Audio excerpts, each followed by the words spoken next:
Hello students, welcome to my channel chemistry learning. आज हम पढ़ने जा रहे हैं स्ट्रक्चर ऑफ एटम। ये 11th क्लास की केमिस्ट्री का सेकंड चैप्टर है। बहुत ही बेसिक और बहुत ही इंपॉर्टेंट चैप्टर है। हम इसमें लगभग एटॉमिक मॉडल सारे डिस्कस करेंगे एक एक करके। देखो, एटॉमिक मॉडल जो था उसके बारे में बहुत सारे प्रपोजल्स आने शुरू हो गए थे in the year of 17th जो सेंचुरी थी, 17th century and 18th century में। लेकिन जो सबसे रेलेवेंट मॉडल्स थे वो कौन कौन से थे? जो सबसे पहले जो मॉडल आया था वो था 1897 में सर जे थॉमसन का, ठीक है, जो कि हम आज पढ़ेंगे इसके बारे में। सबसे फर्स्ट मॉडल था जो सबसे कामयाब माना जाता था। इससे पहले एक और भी आया था Dalton model in the year of 1808, लेकिन वो फेल कर गया था बुरी तरह से। तो जे थॉमसन मॉडल जो आपके सिलेबस में आया, हम ये आज डिस्कस करेंगे। इसके बाद और भी बहुत सारे मॉडल आए हैं। बोहर्स मॉडल आया, पहले रदरफोर्ड मॉडल आया, पहले आया जे थॉमसन, उसके बाद आया रदरफोर्ड मॉडल, फिर आया बोहर्स मॉडल, ठीक है। ये 3 मॉडल है। उसके बाद आया था क्वांटम मैकेनिकल मॉडल, ठीक है। तो ये सारे मॉडल हम एक एक करके डिस्कस करेंगे, लेकिन आज हम डिस्कस करेंगे the very first and relevant model, जिसको क्या बोलते हैं हम, J Thomson model. J Thomson model के बारे में पहले मैं थोड़ा सा आपको ये बता दूं कि ये इतना रेलेवेंट क्यों था। जो थॉमसन मॉडल था ये इतना रेलेवेंट क्यों था, उसका कारण क्या था? उसका कारण ये था कि इस मॉडल ने बात करी थी सब एटॉमिक पार्टिकल्स की। सब एटॉमिक पार्टिकल्स क्या होते हैं? आज तो हमें पता है कि एटम के अंदर इलेक्ट्रॉन होता है ना, प्रोटॉन होता है और न्यूट्रॉन होता है, लेकिन उस टाइम नहीं पता था। उस टाइम यही सोचा जाता था कि एटम्स आर इनडिविजिबल, उनके अंदर हम कभी पता नहीं कर पाएंगे। लेकिन थॉमसन मॉडल जो था, उन्होंने इलेक्ट्रॉन के ऊपर एम्फेसाइज किया। उन्होंने एक्सपेरिमेंटली ये प्रूव किया कि इलेक्ट्रॉन होते हैं, इलेक्ट्रॉन का मास क्या होता है, इलेक्ट्रॉन पे चार्ज क्या होता है, ये सब उन्होंने हमें एक्सपेरिमेंटली प्रूव करके बताया। अब उन्होंने ये एक्सपेरिमेंटली कैसे प्रूव किया उसकी बात करते हैं। उन्होंने जो मॉडल उन्होंने बनाया था, उस मॉडल का नाम क्या था? उस मॉडल का नाम था डिस्चार्ज ट्यूब। जो एक्सपेरिमेंटली उन्होंने हमें करके दिखाया, मतलब कि जिसके बेसिस पे उन्होंने अपना एटॉमिक मॉडल हमारे सामने रखा एक्सपेरिमेंटली, उसको क्या बोलते थे? Discharge tube experiment. Discharge tube experiment, या इसको कैथोड रेज एक्सपेरिमेंट भी बोला जाता था। अब इसमें आप देख सकते हो इस डायग्राम के अंदर, इस डायग्राम के अंदर हमें क्या दिख रहा है? देखो, उन्होंने क्या किया, उन्होंने एक डिस्चार्ज ट्यूब ली, ठीक है। ये क्या है? डिस्चार्ज ट्यूब है। इस डिस्चार्ज ट्यूब के अंदर उन्होंने एक एंड पे कैथोड प्लेस किया, कैथोड मतलब जिसके ऊपर नेगेटिव चार्ज होता है, और एक एंड पे एनोड प्लेस किया, ठीक है। यहाँ पे देखो, यहाँ पे क्या है? एनोड प्लेस किया, और इस साइड पे कैथोड, और इसके अंदर एक इनर्ट गैस फिल करी। इस डिस्चार्ज ट्यूब के अंदर एक इनर्ट गैस फिल करी, ठीक है। ये चीज़ तो सिंपल आपको समझ आ गया। उसके अलावा उन्होंने क्या किया? उन्होंने इस एनोड के पीछे एक मटेरियल डिपॉजिट किया, एक सब्सटेंस जिसको हम बोलते हैं फ्लोरोसेंट मटेरियल।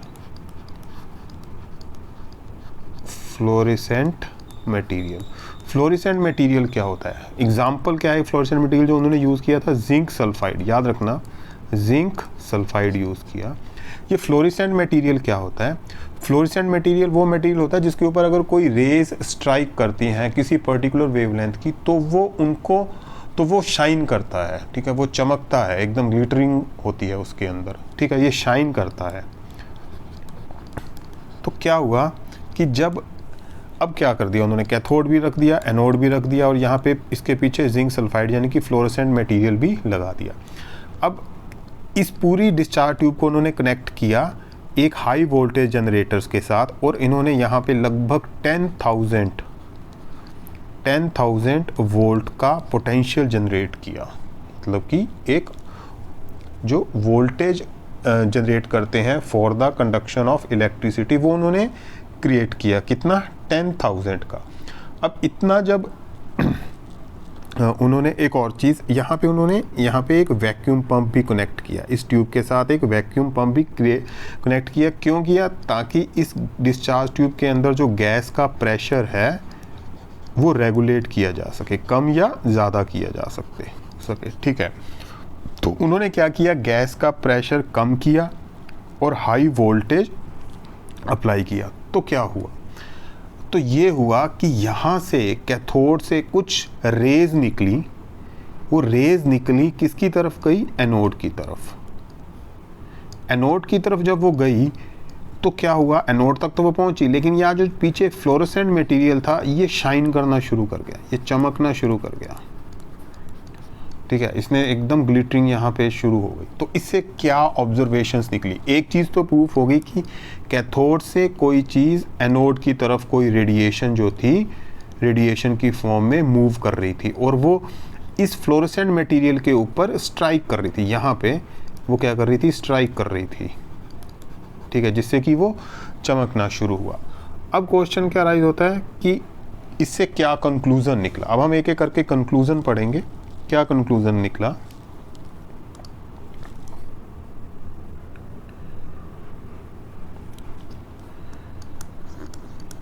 कंक्लूजन, सबसे पहला कंक्लूजन तो बहुत सिंपल था कि जो कैथोड रेज थी, कैथोड से जो रेज निकल रही थी, है ना, कैथोड से जो रेज निकल रही थी वो क्या थी? वो नेगेटिवली चार्ज थी। क्यों? क्योंकि वो कैथोड से एनोड की तरफ मूव कर रही थी, है ना। हमने फ्लोरोसेंट मटेरियल कहाँ पे लगाया था? फ्लोरोसेंट मटेरियल हमने एनोड की तरफ लगाया था। यहाँ पे देखो ना, हमने यहाँ पे लगाया था। तो इसका मतलब वो कैथोड से एनोड की तरफ मूव कर रही थी। इतना प्रूफ हो गया। ठीक है, अब जो कैथोड से एनोड की तरफ मूव करेगा इसका मतलब वो नेगेटिवली चार्ज है। इसका मतलब वो जो रेज थी उनमें कोई ना कोई नेगेटिवली चार्ज्ड पार्टिकल्स थे।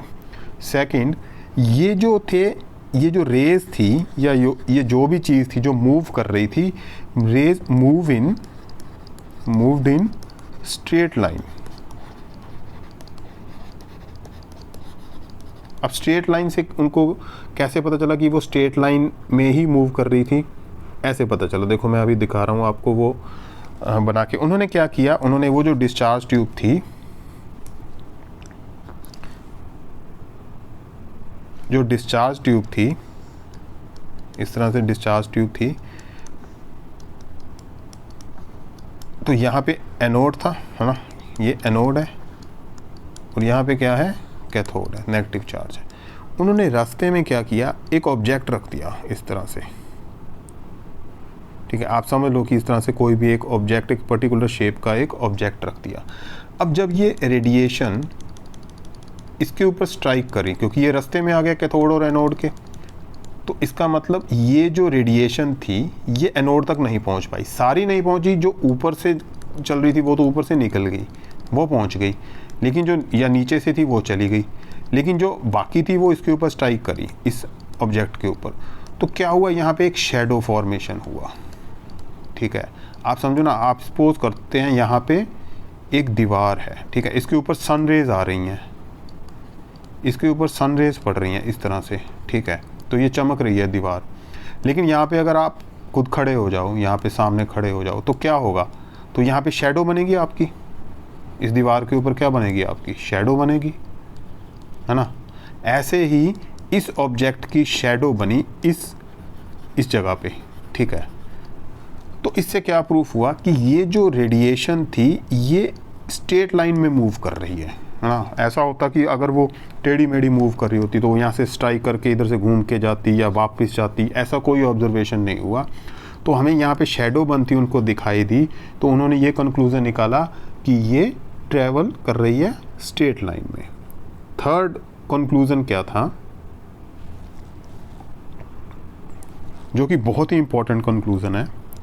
थर्ड कंक्लूजन क्या था कि जो रेज थी, ठीक है, जो रेज थी, जो उनमें पार्टिकल्स थे, बल्कि ये कैसे पता लगा कि वो पार्टिकल्स थे? क्योंकि उनकी एक काइनेटिक एनर्जी थी। They have kinetic energy. अब काइनेटिक एनर्जी अगर किसी की होगी वो तभी होगी अगर उसका मास होगा, अगर वो कोई पार्टिकल होगा। ठीक है, तो काइनेटिक एनर्जी हमेशा किसकी होती है? किसी ऑब्जेक्ट की होती है या पार्टिकल्स की होती है, ठीक है। तो अगर उनकी अब ये कैसे पता लगा वो मैं बताता हूँ, लेकिन आपको इतना पता लगे कि अगर उसकी काइनेटिक एनर्जी है तो इसका मतलब उसका पार्टिकल नेचर भी है, ठीक है। अब वो कैसे पता चला कि उसकी काइनेटिक एनर्जी है, वो भी इसी का एक हिस्सा था, इसी एक्सपेरिमेंट का। उन्होंने क्या किया, इस डिस्चार्ज ट्यूब के अंदर, ये जो डिस्चार्ज ट्यूब थी, इधर पॉजिटिव है और इधर क्या है, नेगेटिव है, ठीक है। रास्ते में उन्होंने एक पैडल रख दिया, ठीक है, ठीक है। आप ऐसे समझो कि ये एक पैडल है, ये स्टैंड है और ये पैडल है, ठीक है। मैं यहाँ पे लिख देता हूँ, ये क्या है, पैडल है।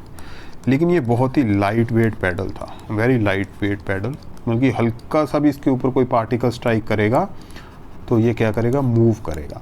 तो जब इसको इलेक्ट्रोड पोटेंशियल दिया गया ना, है ना, 10,000 वोल्ट का, तो क्या हुआ, यहाँ से रेडिएशन निकली। वो रेडिएशन जो थी वो जब यहाँ इसके ऊपर स्ट्राइक करी तो ये जो पैडल था, इट स्टार्ट्स रोटेटिंग, ये घूमना शुरू हो गया। अगर ये घूमना शुरू हो गया तो इसका मतलब क्या हुआ कि इसके ऊपर जो स्ट्राइक कर रहा है, जो भी मटेरियल या जो भी चीज़ इसके ऊपर स्ट्राइक, उस टाइम नहीं ना पता था क्या स्ट्राइक कर रहा था, तो इसलिए मैं ऐसे बोल रहा हूँ। तो जो भी स्ट्राइक कर रहा था उसकी अपनी एक काइनेटिक एनर्जी है। और काइनेटिक एनर्जी है तो इससे ये भी प्रूफ हो रहा है कि वो जो भी मटेरियल था उसमें उसका पार्टिकल नेचर भी है कहीं ना कहीं, ठीक है ना। तो वो हमें अब पता तो चल गया कि वो, अब तो हम कंक्लूजन निकाल चुके हैं, तो हमें तो पता चल गया कि वो इलेक्ट्रॉन्स थे, ठीक है। लेकिन उस वक्त तो ये क्वेश्चन मार्क था ना।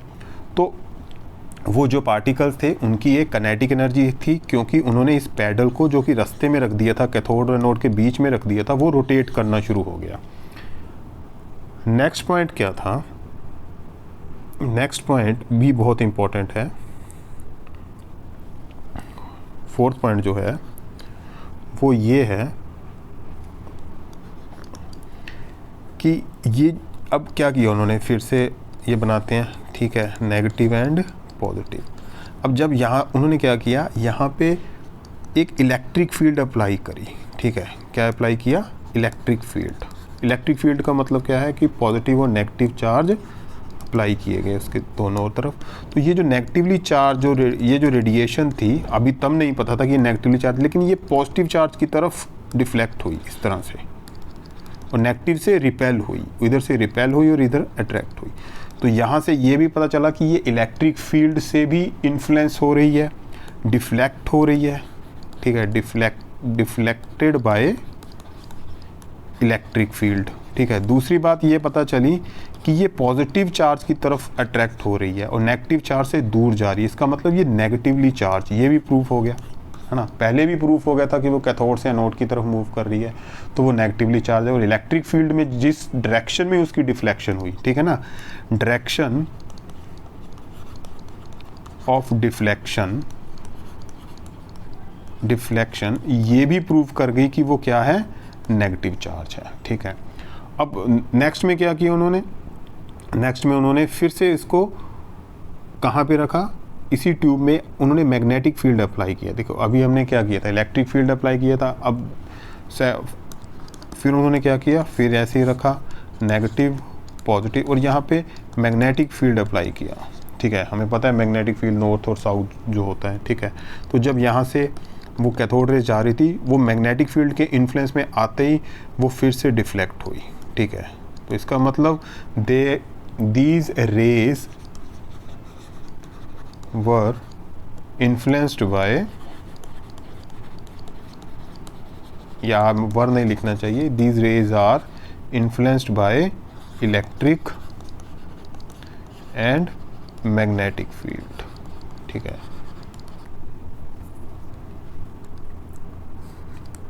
सिक्स ये था कि ऑन चेंजिंग गैस, मतलब कि आप उसमें जो इनर्ट गैस डाली है अगर उसको चेंज भी कर दो तो भी जो रिजल्ट था रिमेन्ड सेम। मतलब क्या कि आपने उसमें कोई भी पहले कोई एक इनर्ट गैस फिल करी, उसकी जगह पे अब दूसरी गैस फिल कर दी, तो जो जो भी हमने ऑब्जर्वेशन अभी तक देखी 1 to 5 की, वो काइनेटिक एनर्जी है उस पार्टिकल की, वो स्ट्रेट लाइन में ट्रेवल कर रहा है, वो नेगेटिव से पॉजिटिव की तरफ मूव कर रहा है, it is influenced by electric and magnetic, वो सारा कुछ सेम रहा। इससे क्या प्रूफ हुआ कि वो जो पार्टिकल जो कैथोड से एनोड की तरफ मूव कर रहे थे, है ना, जो मूव कर रहे थे, जब हमने इसके अंदर इनर्ट गैस चेंज भी कर दी तो भी वो उसी तरह से मूव करते रहे, क्योंकि कोई फ़र्क नहीं पड़ा उनको। तो इसका मतलब क्या था, ये पार्टिकल यूनिवर्सल है,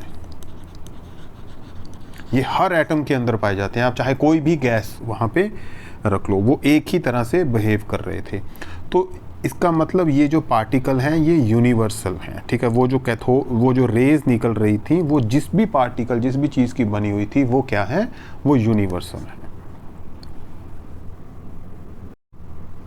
उसके बाद जे थॉमसन ने एक रेशो दिया, कौन सा रेशो, चार्ज ओवर मास, यानी कि चार्ज किसका, इलेक्ट्रॉन का, ठीक है, charge on electron divided by mass of electron. ये रेशो जो था ये कांस्टेंट था। उन्होंने क्या वैल्यू दी इसकी, 1.75 इंटू 10⁻11 कूलम्स पर केजी। तो उन्होंने ये जो इक्वेशन दी, इस इक्वेशन से क्या पता, मतलब कि इसका हमें क्या रेलेवेंस है, इसका क्या एप्लीकेशन है। अगर आपको चार्ज ऑफ इलेक्ट्रॉन पता है कि उसके ऊपर कितना चार्ज है, तो आप उसका मास कैलकुलेट कर सकते हो। अगर आपको मास पता है तो आप उसका चार्ज कैलकुलेट कर सकते हो, ठीक है। अब क्या हुआ, कुछ साल बाद एक और एक्सपेरिमेंट हुआ। उस एक्सपेरिमेंट को बोला जाता है मिलीकन एक्सपेरिमेंट, ठीक है, मिलीकन एक्सपेरिमेंट। अगर स्पेलिंग गलत हो गए तो सॉरी, चेक कर लेना आप। मिलीकन एक्सपेरिमेंट, मिलीकन ऑयल ड्रॉप एक्सपेरिमेंट बोलते हैं इसको। इसमें क्या हुआ, इसमें चार्ज ऑफ इलेक्ट्रॉन को कैलकुलेट किया गया।